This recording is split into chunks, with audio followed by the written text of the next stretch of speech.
Hello people, अस्सलाम वालेकुम। आज इस वीडियो में जिस चीज़ को हम लोग डिस्कस करेंगे that will be forensic sexology. Forensic sexology एक बहुत ही वास्ट मॉड्यूल है। इसमें बहुत सारे डिफरेंट टॉपिक्स आते हैं और हमने हर टॉपिक को जो है वो लहदा कवर करना है। सबसे पहले यहाँ पर हम लोग देखेंगे वर्जिनिटी को। जो वर्जिनिटी का टॉपिक है that is not very important as U Q और एन एस सी क्यू, ठीक है, लेकिन कभी कभी इसमें से एम सी क्यू या वाइवा क्वेश्चन पूछ लिए जाते हैं। तो the very first thing virginity में जो हम लोगों ने देखनी है दैट इज़ के what is a virgin women, और वर्जिनिटी के लॉस को डिफ्लोरेशन कहते हैं, ठीक है। डिफ्लोरेशन एक बहुत ही इंपॉर्टेंट एम सी क्यू है, ये अक्सर पूछ लिया जाता है। फिर उसके बाद साइंस ऑफ वर्जिनिटी देख लेने हैं। साइंस ऑफ वर्जिनिटी के बाद आपने जो जेनिटल्स हैं इनकी हल्की हल्की डिटेल जो है वो देख लेनी है। हाइमेन क्या होता है, ठीक है, और पोजीशन ऑफ हाइमेन क्या होती है, नॉर्मल पोजीशन ऑफ हाइमेन क्या होती है बच्चों में, और एट पुबर्टी क्या होती है, ठीक है। ये दोनों चीज़ें आपने देख लेनी है। क्यों? क्योंकि ये बहुत इंपॉर्टेंट वाइवा क्वेश्चन है।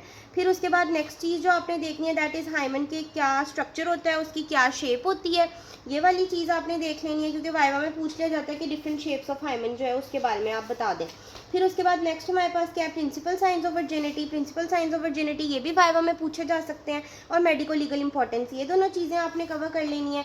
ट्रू वर्जिन और फॉल्स वर्जिन के डिफरेंस को एक दफ़ा लाजमी रीड दे लीजिएगा।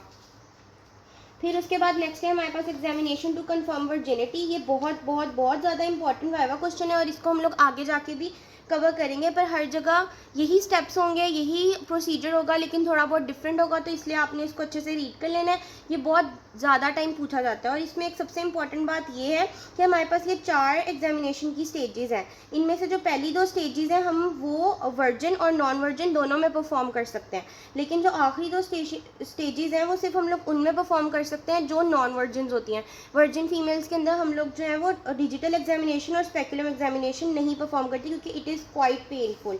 ठीक हो गया, तो आपने इसके जो चारों स्टेजेस हैं इनको अच्छे से एक दफ़ा कवर कर लेना है। फिर उसके बाद नेक्स्ट आ जाते हैं हम लोग प्रेगनेंसी के ऊपर। प्रेगनेंसी का टॉपिक इज़ क्वाइट इंपॉर्टेंट। अगर प्रेगनेंसी की बात करें तो इसमें सबसे पहले आपने इसकी डेफिनेशन करनी है, that is a you Q. Pregnancy के साइंस देख लेने हैं, ठीक है। इसमें से जो प्रिजम्पटिव साइंस है, या आपने सारे साइंस याद करने हैं, क्योंकि ये सारे एज अ यू क्यू पूछे जा चुके हैं। तो प्रिजम्पटिव साइंस आपने डिटेल में याद कर लेना है, क्योंकि वो यू क्यू रह चुका है। उसके बाद प्रोबेबल साइंस है, इनको आपने एक दफ़ा देख लेना है। इसमें से जो यू क्यू आया है दैट इज़ यूटेराइन सोफ्ले, कि वो होता क्या है, वो किस टाइम पे अपीयर करता है, आपने ये देख लेना है। फिर उसके बाद हमारे पास जो है वो साइज ऑफ फीटस, ये आपको पता होना चाहिए, ये एमसीक्यू में पूछा जाता है।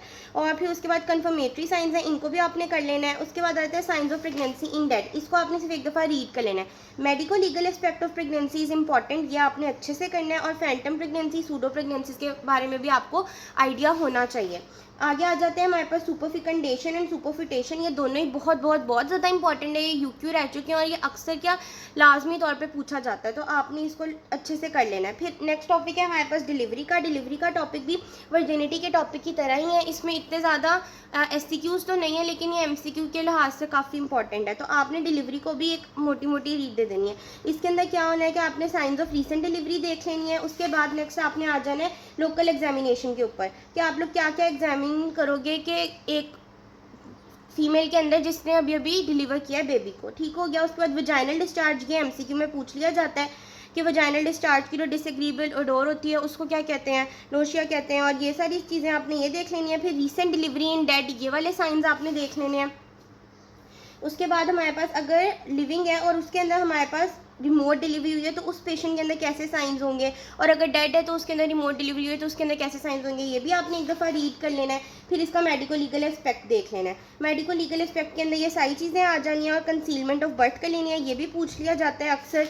उसके बाद नेक्स्ट आता है अबॉर्शन। अबॉर्शन का टॉपिक सबसे ज़्यादा इंपॉर्टेंट है, ठीक है। इसका हर एक पॉइंट ही यूक्यू है, इसकी हर चीज़ पूछी जा चुकी है प्रॉफ के अंदर, तो आपने इस पोर्शन को तो बहुत ज़्यादा अच्छे से करना है।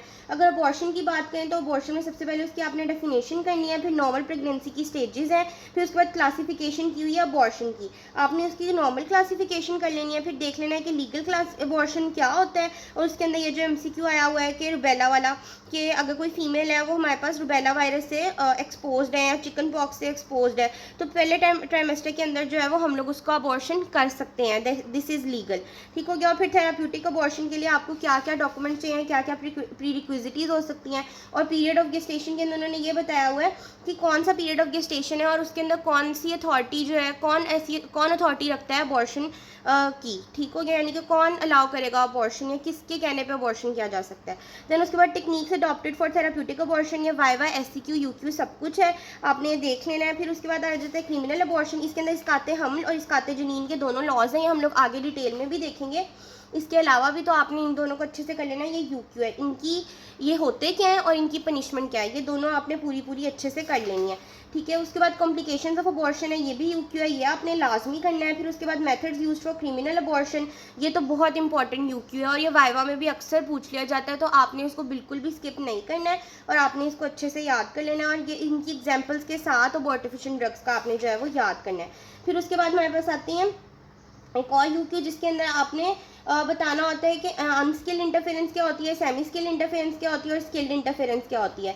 ये जो अनस्किल्ड होती है वो वुमेन खुद करती है और इसके अंदर जो है वो अबॉर्शन स्टिक्स वगैरह यूज़ करती है। जो सेमी स्किल्ड वगैरह होती हैं वो हमारे पास डाइज वगैरह करती हैं और इसके अंदर वो जो है वो सिरिंजेस यूज़ कर लेती हैं और रबर कैथेटर वगैरह यूज़ कर लेते हैं, जिसकी वजह से बाद में कॉम्प्लिकेशंस क्रिएट हो जाती हैं, ब्लीडिंग बहुत ज़्यादा होने लग जाती है। ये वाली चीज़, स्किल्ड इंटरफेरेंस जो है वो डॉक्टर करता है, ठीक है। और वो कैसे कैसे करता है, फर्स्ट ट्राइमेस्टर में, अगले सेकंड ट्राइमेस्टर में और थर्ड ट्राइमेस्टर में क्या क्या चीज़ें वो यूज़ कर सकता है, तो आपने ये वाली सारी चीज़ें देख लेनी है। उसके बाद आगे आ जाते हैं कॉजेज़ ऑफ डेथ के ऊपर। कॉजेज़ ऑफ डेथ जो है वो बहुत ही ज़्यादा इंपॉर्टेंट UQ है, ये बहुत दफ़ा पूछा जा चुका है, ठीक है। आपने इसको अच्छे से याद कर लेने के इमीडिएट कॉजेज़ क्या होते हैं, इंटरमीडिएट कॉजेज़ क्या होते हैं और लेट कॉजेज़ क्या होते हैं, और फिर उन्हीं की यहाँ पे थोड़ी डिटेल बताई हुई है कि इमीडिएट कॉज के अंदर जो पॉइंट्स हैं, लाइक वेगल स्टिमुलेशन है या वेगल इनहिबिशन है, तो उसकी वजह से कैसे डेथ हो रही है, ये वाली सारी चीज़ें, ठीक हो गया।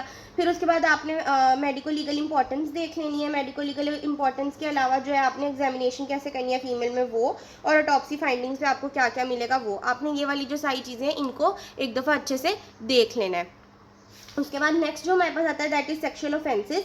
अगर सेक्सुअल ऑफेंस की बात करें तो सेक्सुअल ऑफेंसेस के अंदर जो है वो हम लोगों ने सबसे पहले सेक्सुअल ऑफेंस की जो सेक्सुअल इंडल्जेंस है उसकी क्लासिफिकेशन कर लेनी है। इसके अंदर से जो UQ आया दैट इज इंसेस्ट। इंसेस्ट के बारे में पूछा हुआ था कि एक्सप्लेन करें वो क्या होता है, तो आपने उसके बारे में बताना है। उसके बाद परवर्जन्स बहुत ज़्यादा इंपॉर्टेंट है, परवर्जन्स का UQ पूछा जा चुका है, इसकी आपको डेफिनेशन आती होनी चाहिए। इसका दूसरा नाम क्या है, पैराफीलिया कहते हैं इसको। फिर इसकी टाइप्स हैं, इसकी सारी टाइप्स आपने अच्छे से याद करनी है। कुछ इसमें से UQ SCQ के तौर पे पूछी जाती है, वाइवा में भी ये क्वेश्चन बहुत ज़्यादा पूछा जाता है और MCQ में भी इसको डिटेल में लिखकर बाद में आपसे पूछ लिया जाता है कि अब इस चीज़ को हम लोग क्या कहेंगे, ठीक हो गया। तो इसमें सबसे पहले सैडिज्म है, ये भी UQ रह चुका है। मैसोसिज्म है, ये भी UQ रह चुका है। मैसोसिज्म और सैडिज्म के कॉम्बिनेशन को क्या कहते हैं, बॉन्डेज कहते हैं ये। फिर उसके बाद ये बाकी सारी जो चीज़ें इनको आपने एक दफ़ा देखते जाना है। ट्रांसवेस्टिज्म क्या होता है, पीडोफिलिया क्या होता है, ये भी UQ रह चुका है। वॉयरिज्म क्या होता है, ये भी UQ रह चुका है। वॉयरिज्म का और क्या क्या नाम है ये देख लेना है आपने। उसके बाद नेक्स्ट चीज़, ये बाकी सारे आपने एक दफ़ा देख लेने क्योंकि ये MCQ में पूछे जा चुके हैं, ठीक हो गया। ये वाली सारी चीज़ें आपने देख ली। उसके बाद जो है वो आगे हमारे पास लॉज ऑफ मैरिज आते हैं। लॉज ऑफ मैरिज के अंदर हमारे पास 3 लॉज आते हैं और फिर ये वाला क्वेश्चन जो है वो अक्सर पूछा जाता है कि किन केसेस के अंदर जो है वो मैरिज को डिसोल्यूट किया जा सकता है। ये आपको NRA पे लिखा हुआ मिल जाएगा, तो आपने वहाँ से कवर कर लेना है। उसके बाद criminal laws for sexual offences हैं, आपने ये देख लेने हैं। और फिर हमारे पास 3 डेफिनेशंस हैं, अडल्ट की, हद की और ताज़ीर की, ये तीनों आपको पता होनी चाहिए। इस वीडियो में हम लोग सिर्फ यहीं तक करेंगे, अगली वीडियो में हम बाकी फोरेंसिक सेक्सोलॉजी को कवर करेंगे। उम्मीद है कि आपको सारी समझ आ गई होगी। अगर फिर भी किसी चीज़ की समझ नहीं आई है तो do ask me in the comment section. Thank you.